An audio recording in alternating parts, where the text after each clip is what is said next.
So this is the information session for our open application for 4 homes on River Street in Troy. Just a little introduction.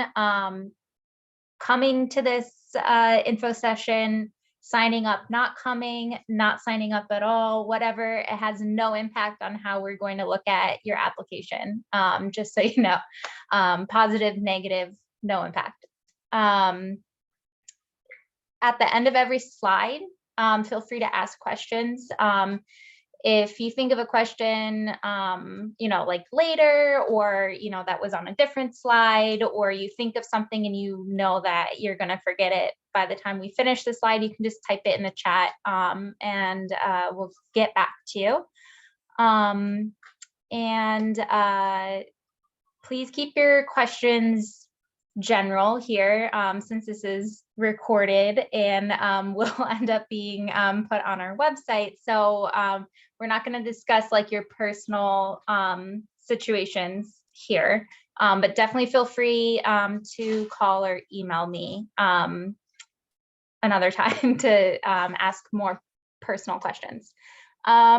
You'll remain muted, and then Christine already talked about how the recording works and if you want your video on or not. We'll go over the program requirements, and then we'll go over kind of briefly the homes that are available, then the application process, and then we'll quickly just work our way through the different parts of the application. And then tomorrow we'll post the whole thing on the website. So if you are just coming in and you miss something, or you want to look later or send it to someone, it'll be on our website.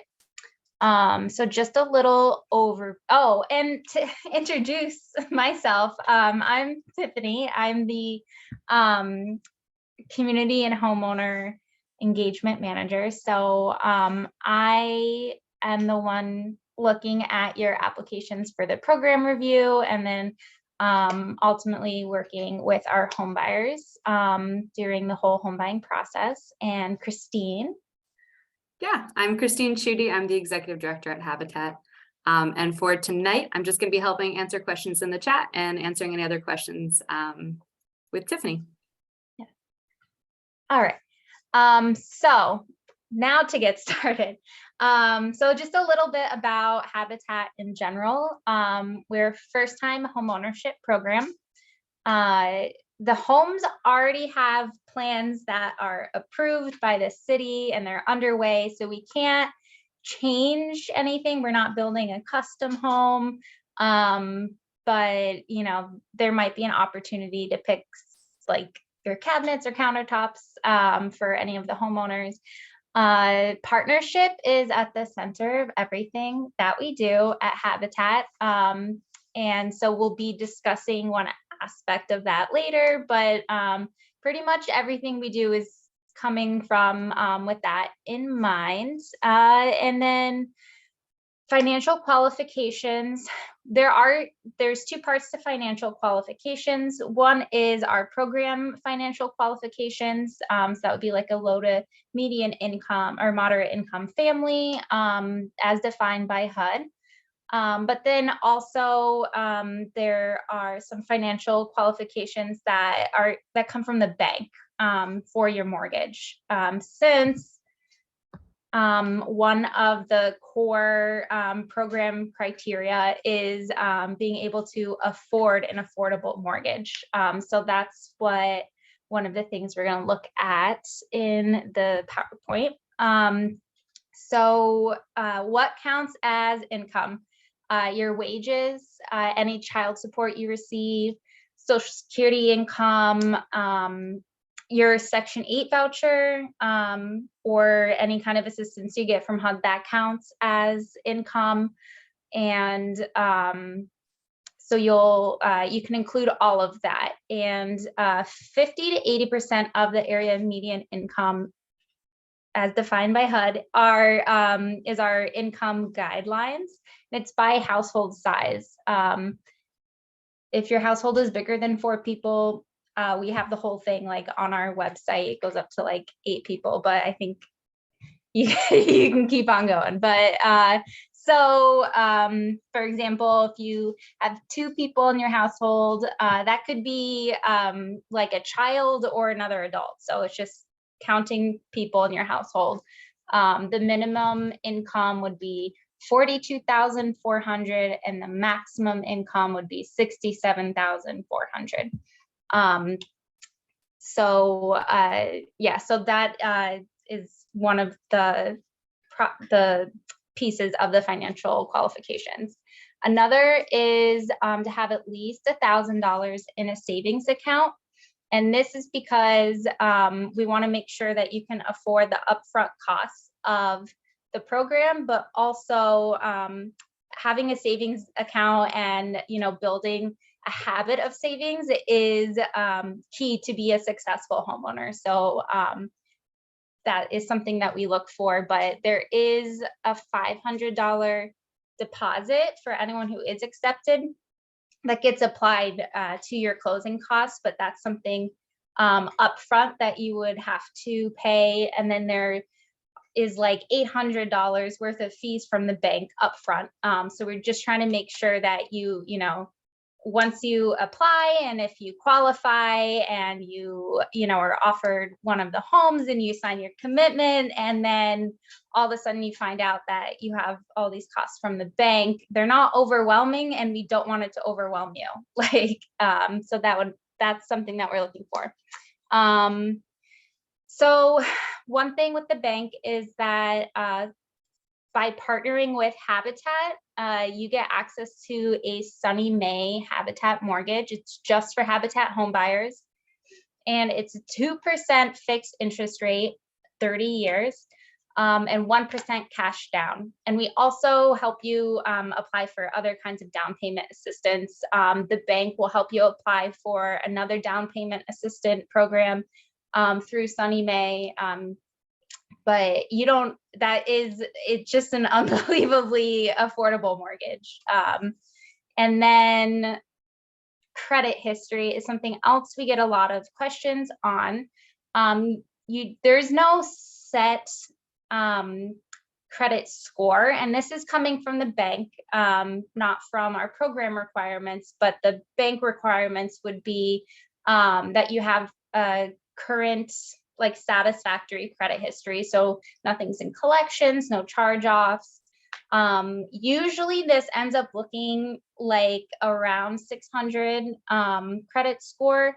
Not everybody has the established credit history to meet that. And one of the perks of accessing the Sunny May mortgage is they look at alternate forms of credit. So, do you pay your phone bill every month? Things like that.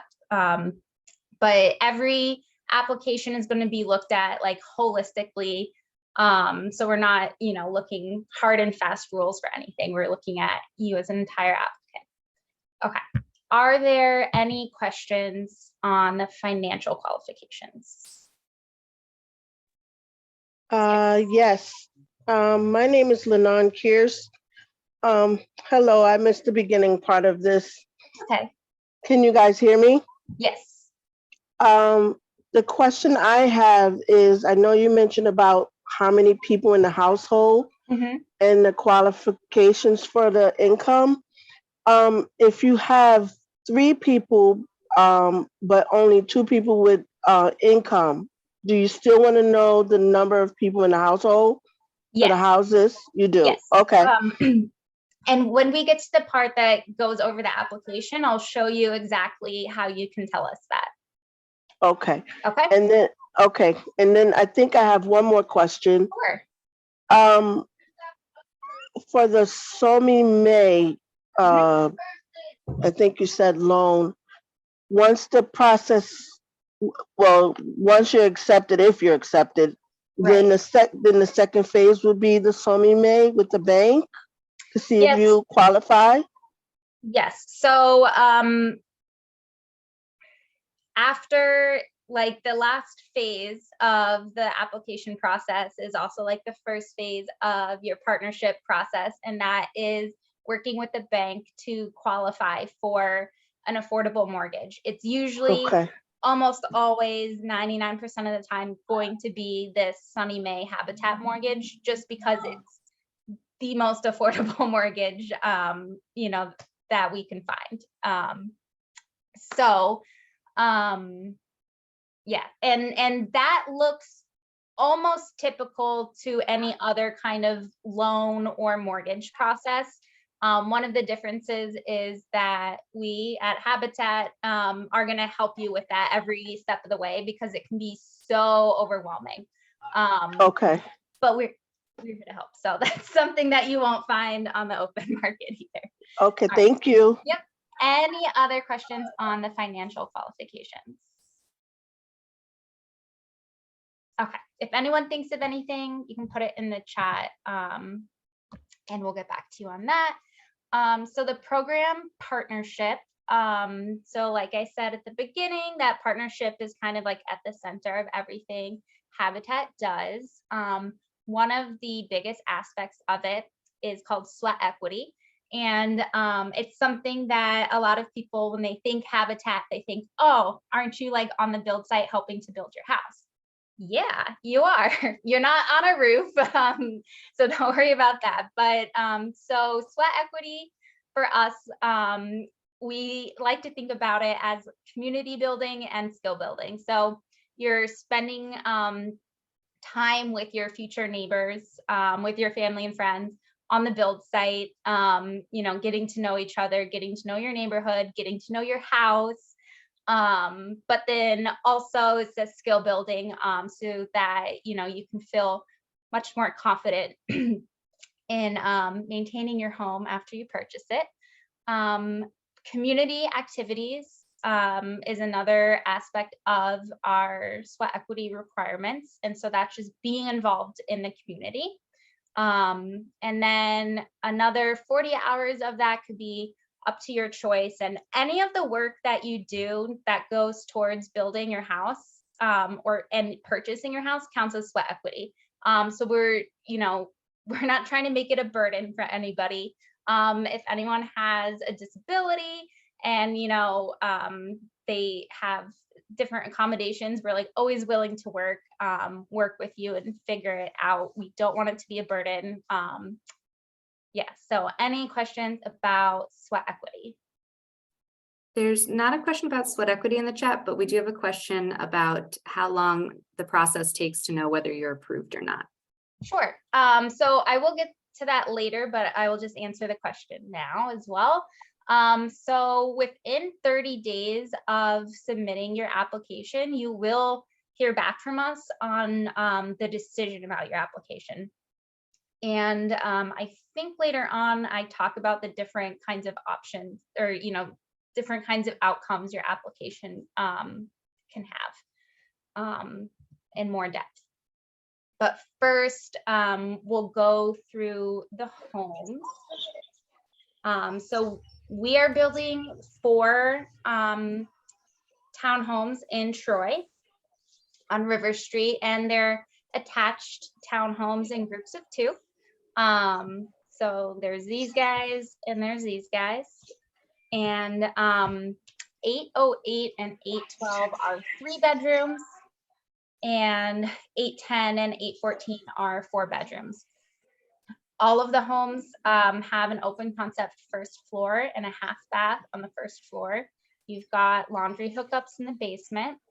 And the kitchens all come with your sink, your microwave, a dishwasher, and a fridge. So the only thing that you would have to plan ahead to purchase, if you would like, is a washing machine, drying machine, things like that. We do have the hookups in the basement. And then a full bath on the second floor.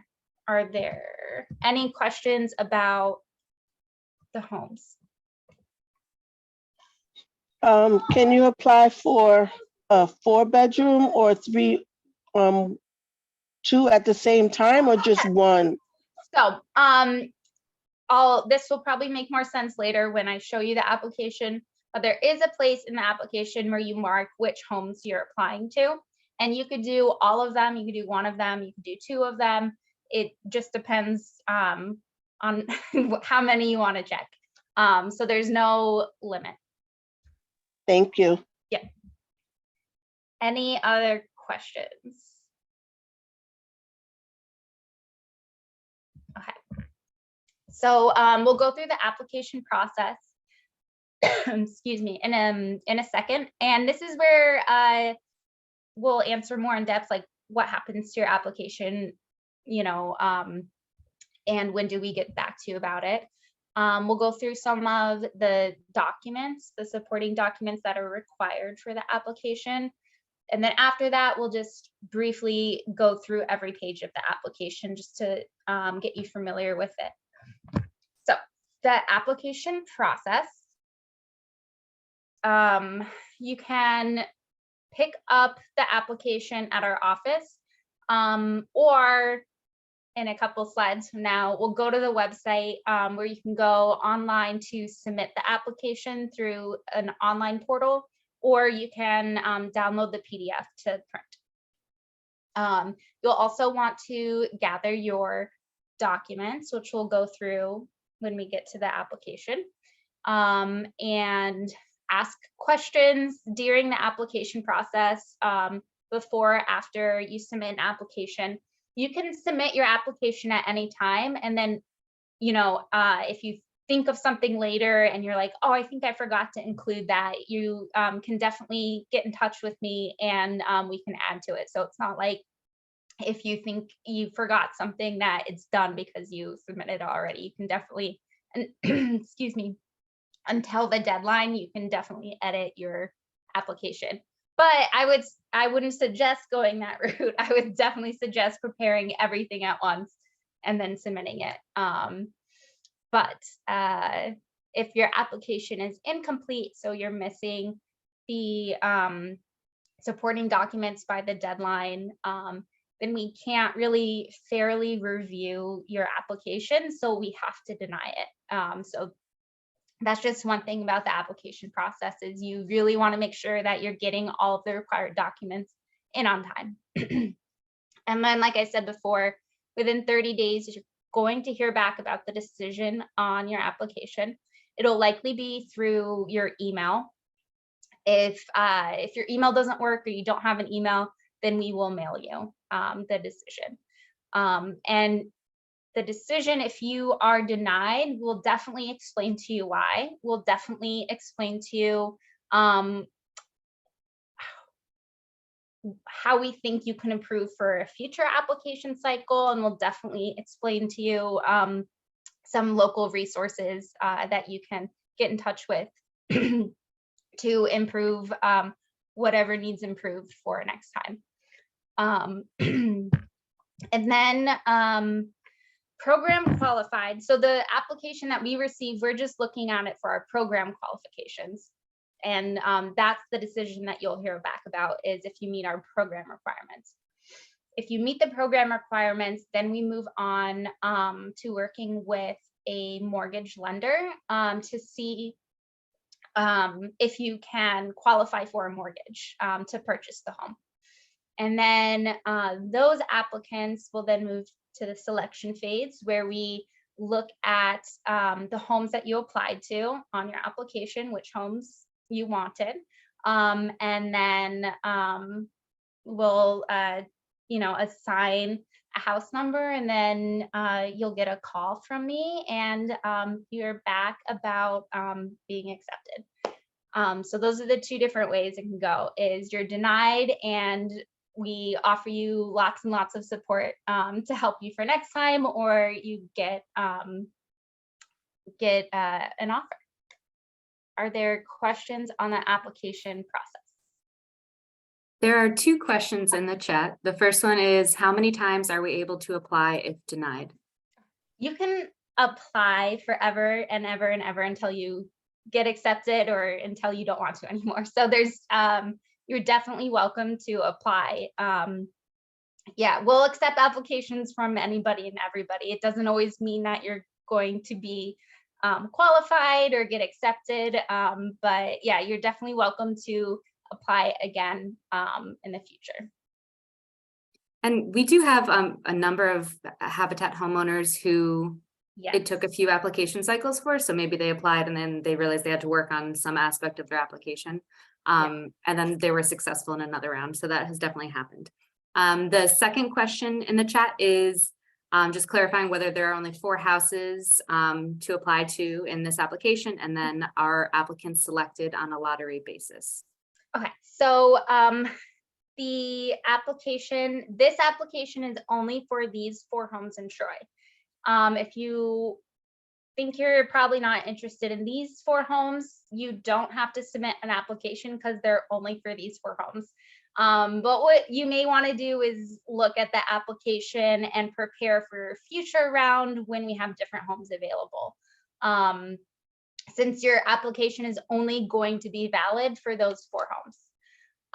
The lottery, and then for the other question, the lottery basis is going to help us figure out, after we figure out which homes that you're applying to, then we'll randomly select from that qualified pool to assign somebody, if that makes sense. And then there's another question in the chat for folks who do not get accepted for these 4 houses. Do you have to wait till the next cycle? And I think you just spoke to that, but that was another question in the chat. Yeah. So yes, you would have to wait until, if you're not accepted for these 4 houses, you would have to wait until a new application opens. Right. And also just another note that if as you're learning about this and you realize these 4 houses are not ones that you'd like to apply to purchase, you can just stay. If you're already on our email notification list, I'll put the link to that in the chat. If you're already on there, you can just stay on there. Don't submit an application for these 4 houses unless these are the 4 houses you want to apply for. If you'd rather live in Albany, this is not your application cycle. Hang tight, gather these documents, and then you'll have to await the next cycle for Albany homes. And another question came in: how far apart are the cycles for open applications? I can take that one. So Okay, cool. So we open our applications, how Habitat schedules them. We open applications for homes once we as soon as we begin construction on homes. So my Zoom background here are the 2 of the houses that we're talking about. So these are 2 of the houses on River Street in Troy. We just started construction within the last month or so, and so we're opening applications. Unfortunately, that means we can't predict it. We don't have like a 6-month cycle, where we know regularly we're going to open the application, because it's tied directly to our construction. And there's just so many things out of control with our construction, with construction starts. That being said, if I had to estimate, we will likely open another application for 6 homes in Albany this spring, and likely open another application for Troy homes sometime by the end of 2023, maybe fall 2023. That would be my estimate. So to give you a sense of what's coming. And actually we'll probably have even an additional application opening for Albany later in 2023. So there are a lot of houses coming. So if these aren't the ones for you, just stay on our email notification list and we'll just keep letting you know when we have new applications. Yeah. Stay on the email list, but also keep using those local resources to prepare for an upcoming application cycle. Any other questions? I have a question again. What if you go through the application process, you get through it, but then somehow you be denied with the loans with the bank? Would that occur? Has that occurred at any time?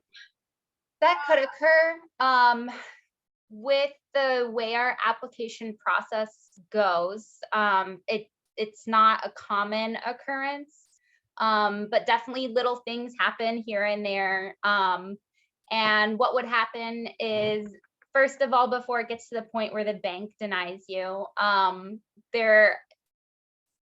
the mortgage products that Habitat homeowners have access to they're much easier to qualify for than another kind of like regular mortgage you're going to find from a bank. So it usually doesn't happen, but if that does happen, then we would have to withdraw someone from the program, but that doesn't mean we're, cutting you off, we're done with you. Like, we will keep, working with you to figure out and to like address that problem so that you can be ready for an upcoming cycle sometime in the future. But yeah, definitely it's something that could happen. It doesn't happen often, but it's not the end of the world if it does happen. Then the last question is, how long, once you get approved for everything, your credit, they check everything through the banks, how long, if by chance you don't get approved, how long will they keep your application on file? Yeah, so we keep applications almost indefinitely, but we follow all of the kind of like state regulations for keeping information. But your application is only going to be valid for the homes that are on the application. So yes, we keep it. Is it very useful? Not really, but we do keep it on file. Thank you. Yep. Any other questions before we move on? Okay. Okay, so the kinds of documents that you'll have to submit with the application, these are required because they help us kind of verify that you can meet the program requirements. That's you meet the income guidelines, that you have steady income, and that could be from wages, it could be from any kind of public assistance, but that you have steady income. And then bank statements that also show that you have the savings. So, and then also your tax returns, and that's something that we require, again, just to show that you have that steady income. If you don't file tax returns, that's okay. There's a place on the application to say that you don't, you don't have any taxable income. That's fine. But the bank statements, so we're quite a bit into January, so everyone should have their December bank statements by now. But for those, we do require it to be a bank statement and not your transaction history. So that's the document that you go to the bank and they give you, and it looks all like, typed out from a typewriter. We don't need that. What we need is what they send you in the mail or to your email every month. And that's for all of your bank accounts. And it's all of the pages. And proof of income would be, it says 2 most recent pay stubs, but that's not true. It's 2 months of income. So that would be, if you get paid weekly, 8 weeks of pay stubs. If you get paid bi-weekly, 4 pay stubs. If you get paid once a month, that's 2 pay stubs. So 2 months of pay stubs. Any other income that you that counts towards your qualifying income. So that would be if you get child support, if you get SSI, SSD, your award letter for Section 8, anything like that. We also need the letters for that, and your tax returns, including your W-2s. The bank, for the applicants who move on to that phase with the bank can get very particular about your tax returns and your W-2s. So you do want to make sure you have copies of the original W-2s that your employer gives you, and not just the ones that are as a copy in your tax return. But for all of the documents, make copies, or scan them at the library or something like that, so that you can keep the originals, because like I said before, we do keep everything on file, so you won't get it back. So yeah, so whatever you give us, it's ours now. So make sure that you have your own copies of everything. Yes. Any questions on the supporting documents? So I have a question. For the W-2s Yes. and for the proof of income, does Unity House count as income? Like if they're like doing the rent thing? I don't know if that counts as it. Any kind of income or assistance that you're getting, you can include the documentation for that. That way it's on the file. The way that we're looking at income is also going to be different than the way that the bank looks at income. So that can get a little tricky. But I would say include it. And then, but I'm not sure. I would have to look more at like more in detail on what that program is in order to tell you a better answer. But I would just say for now, include anything and everything. And then for the W-2s, I did not get my W-2s for this year yet. Yeah, so that's I fine. usually don't get them till after the 30th. That's after fine. 31st. So I should have been more clear on the PowerPoint, but we only need your 2021 and 2020 at this point, because no one's gonna have like your tax information for 2022. And like you said, your W-2s are going to be trickling in. You're not going to have all of the tax documents. So definitely don't need anything from 2022 now. Later for home buyers who are qualified into the program, like the bank is going to want that stuff. But for this application, just 2020 and 2021. And I'll also use that just to talk about the VITA free tax filing, since it is tax season, that you can call 211 or visit 211.org to find a VITA tax filing location, or and set up an appointment to file your taxes for free. So I will say that. Okay. Any other questions on the documents? Okay. We also, this will be on the application, but it's not here on the PowerPoint. We need the income for all of the household members. So it's not just your proof of income, a co-applicant's proof of income. Any of the adult household members, also need to put their income information in the application, whether they're a co-applicant or not. Okay. All right. This is just how else to prepare.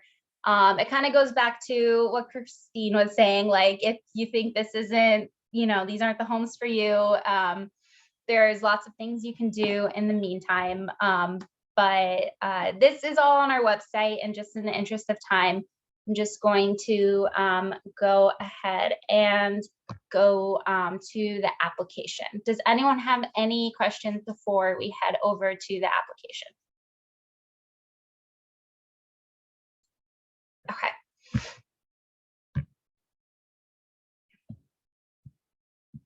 All right, so on our website, this is just the homepage of our website. There's a black bar on the top of the page. If you click that, that takes you right to the page where we have all the information about the homes and the application, and it's where you can download the application. It's all right here for you.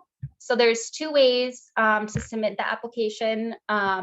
This is the online application, it's jot form. And so you can just fill out all the information right here in the website. There's also the PDF. So you can download this and you can either print it off, do everything, you know, old school by hand. Submit all of your documents, you know, by paper, by snail mail, by dropping it off to your office. That's completely fine. You can also download this and fill it out. And if you're technologically advanced, you can scan all of your documents and email them to us. Whichever way works for you. We try to have as many ways as possible to make it easy to submit your application. So this is what the paper application looks like. You can apply by yourself or the co-applicant. The co-applicant is going to be more important when it comes to your mortgage qualification. So you can apply with anybody. You could drag someone off the street and apply to a home with them. I wouldn't recommend that, but you could. So it's just, you know, whatever works best for your situation. And you can change it later before you start applying with the bank. So just because it's on our program application doesn't mean you're, you know, stuck with that option. But so yeah, so you have your first, your self-assessment, just because filling out and submitting a complete application takes a lot of work. So if, you know, you may not qualify, you may decide, I don't know if I want to put in the effort right now. You still can, but this is just here to help you kind of guide that decision. Section 2 outlines all of those supporting documents that we talked about. And you can feel free to check them off, use it as your own checklist. And then again, how to submit the application, where to submit the application. You are responsible for making sure your application is complete. So we're not going to hound you for documents after you submit it. So it's up to you to make sure that we get everything that we need by the due date. Okay. And then this is that page where you can mark any of the homes that you want to apply to. They all kind of, it'll tell you, let's see, right here, how many bedrooms there are. Everything else is the same except the bedroom. So you can apply to one or all of them. And then section 4 is just goes through the application process in general, which is what we've already done. Then we have just the kind of like outline of it. This is all stuff we've talked about here. Okay. Now, here's the application. Okay. So this is all of the kind of like information on you, the applicant. Things like the social security number, we need that because we legally have to be able to say this person who's applying is who they say they are. So then we're looking at your tax returns, we can make sure everything is, you know, the same. Not that we think anyone is lying, but we have to. And then we also use your social security number. If you meet our program requirements, we also run a credit check just to make sure that there's nothing disqualifying in your credit history. And you'll get all that information as well, whether or not your application is accepted. That's your credit report. So we can definitely give you that, and we'll tell you, you know, everything that we found on it. But so under this section, the dependents section, this is dependents and anyone who's going to live with you. So in your household. So you can, you know, most often it's going to be children. Sometimes it's other family members. Sometimes it's adult family members. And then you can just fill in their age and then let us know if they're going to be a full-time or part-time household member. Are there any questions so far?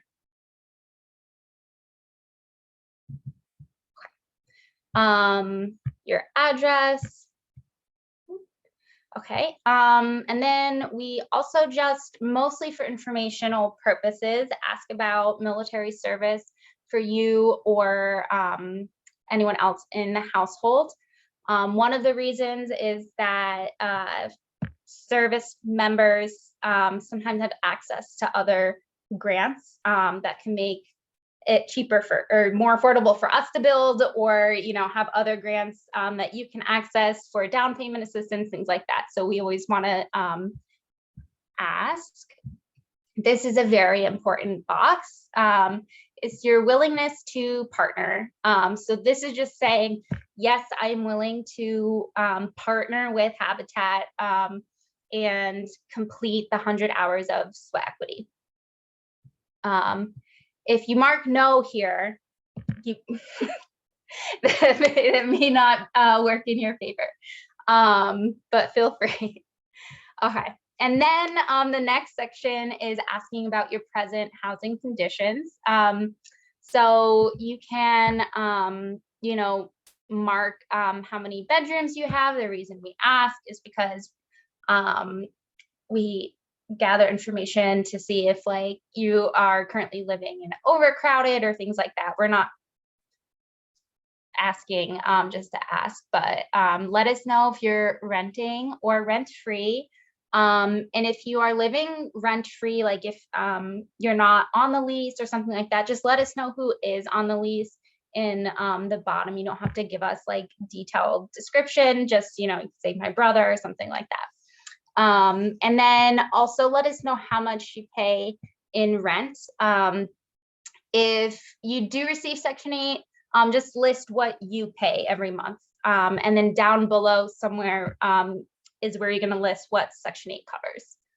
In this space, we just ask you to describe what your current housing conditions are like and why you want to partner with us. You don't have to write a riveting essay, just very briefly, you want to buy a Habitat house, that would be fine.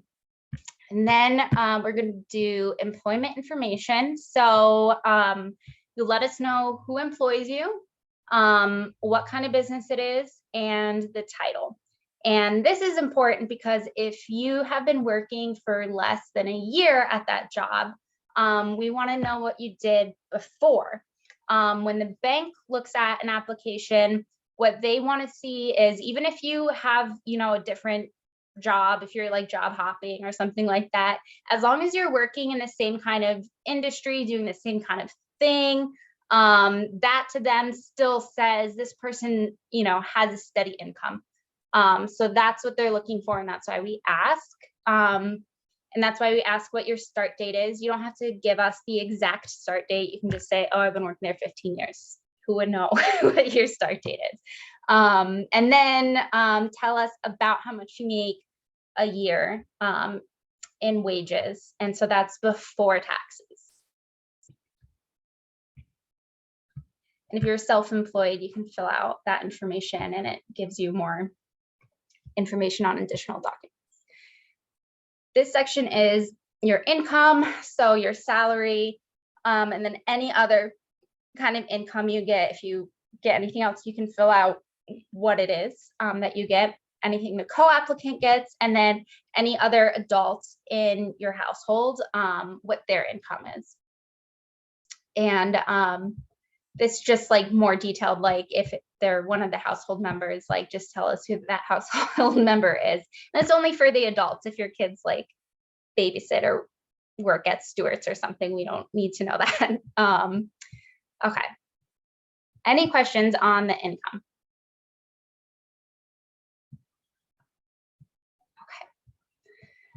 Okay. Next is the source of down payments and closing costs. This is just a standard question on an application because your answer is probably going to be from savings. And then we'll also help you get other kinds of grants. Like I was saying before, the bank will help you apply for a Sunny Main down payment assistance grant. So, again, you don't have to write an essay.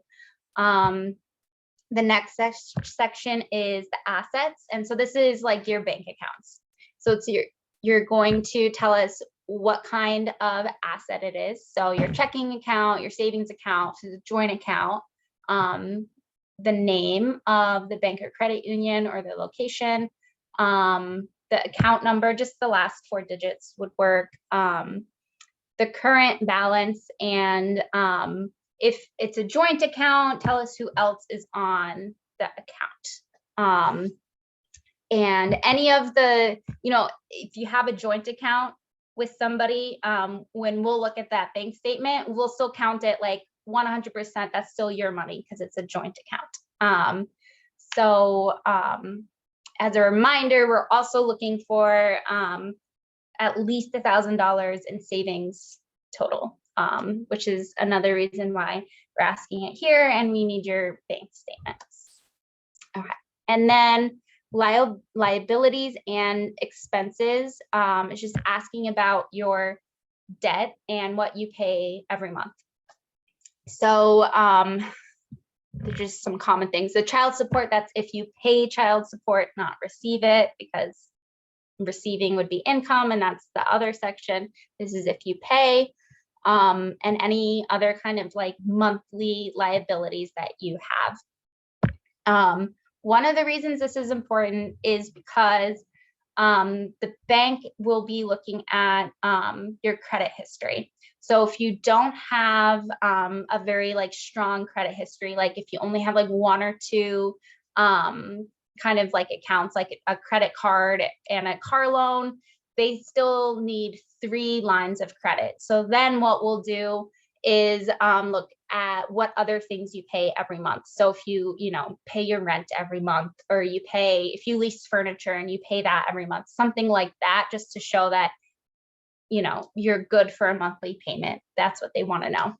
So that goes here. And another reason we ask, because with the liabilities and expenses and then the other monthly expenses, one of the ways that we determine if you can afford an affordable mortgage is look at your debt to income ratio. So we want to make sure, if your car payment is like $1,000 a month, and you only make $2,000 a month, maybe buying a house, even with the incredibly affordable Sunny Mae mortgage, may not be right for you at this time. So that is another reason that we're asking for your liabilities and expenses. And again, you don't have to get super detailed in the application. Anything that we do need to know super detailed is probably going to be in a bank statement or something that you have submitted. The last section is the declarations. And this is just the section where you confirm for us once again that you don't have any outstanding judgments or any accounts in collection, that you don't currently own a home, since we're a first-time homeowner program, that you haven't had a bankruptcy within the past 7 years. That's part of the credit history requirements. And are you party to a lawsuit in which you potentially have any personal financial liability? That's a question that the bank would want to know, but you still have to answer it. And then are you a US citizen or a permanent resident? And then if there are any of these that you answer, they have a little guide there, and it says, please explain on a separate piece of paper. Please explain it on a separate piece of paper, or an email or something like that, just so that we can have a better understanding of the situation. And then the last section here is the authorization agreement and release. So that is just saying that you are giving us all this information in your application so that we can look at it. And that we also aren't going to, go around and plastering it around town. So you're giving it to us so we can look at it and then we keep it safe. So that's what that is. And this is the demographic information section. It's if you don't want to provide any information, there's options for that. But by law, we have that there. The equal credit opportunity notice just briefly describes what that is there. You can read that when you go to sign it. This is the disclosure and release form. So you'll just fill this out. I know it seems repetitive because you gave us all this information like at the beginning of the application, but this form is what we use to run credit checks if you meet the program qualification. So just fill all of that out and then sign and date. And then this is from the bank, the last page, and that just says that we can share this information with the bank so that they can give take a look at your application. Okay, are there any questions on the application?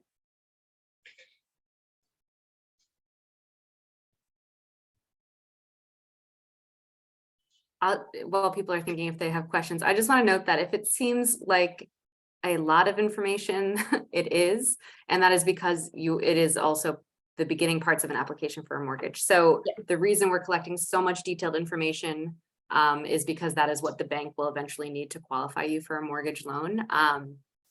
It's not because we don't trust you. It's not because, there's some sort of like, I don't know, we don't have any other agenda other than helping you get an affordable mortgage. So if it's a lot of information, if it feels like it's a lot, it's because it is. And it's pretty standard for any mortgage you would apply to, even if it wasn't through Habitat. Exactly. Yeah. And if, you tomorrow download the application, you start filling it out, you start gathering your documents and you have a question or you're not sure about something, call or email. And we're definitely here to help you figure it out. There's one question in the chat, which is we have about 3 minutes left. And what are some reasons the bank would deny you? Okay. So I will first answer this for some of the reasons we might deny you would be that you don't meet the income qualification. So you're either below that range or above that range. That you don't have a satisfactory credit history. So you have accounts and collections, you have a judgment, a recent bankruptcy, something like that. And then some other of the like smaller program details for us might be like you didn't submit a complete application, so we couldn't fairly review your application, or maybe you don't even live in Albany or Troy and you live in Georgia and you want to buy a house in Georgia, then we would deny you. But all that to say is that by the time it gets to the bank, it's a very slim chance of something happening that the bank finds and then the bank denies you for the mortgage. What has happened before, and that we've worked with home buyers with to resolve for future applications, is that one, if you don't pay the bank for the application fees, then they can't properly do the mortgage qualification because they still have to, collect fees and stuff like that. Then the bank might deny you. And that's one of the reasons why we try to make sure that you have that established savings account and that habit of savings, because those expenses do come up. And then two, the bank runs a much more detailed credit check than we do. So the bank may end up finding something in your credit that we didn't know about, that you didn't even know about, and that has happened. Almost all the time when that happens, we're able to kind of all work together and figure out how to address it before you get denied. But if we can't, then what the bank says is, well, we can't approve you for the mortgage at this time. So then we just withdraw you from the program. But like I said before, we're not cutting all of our ties with you. Like, we are still going to be here to figure out and support you in addressing that for the future, so that a bank will qualify you. So yes, does that answer the question? Probably. Okay. All right. It is 6:30. Okay, good. It looks like I answered the question. It is 6:30. So any last questions? I also put Tiffany's contact information in the chat. So if you do have other questions that you think of after tonight, that's how you can get in touch with her. All right. And then we will Great. post this to the website tomorrow for you to go back and reference as well. So, Are you sending it through an email too?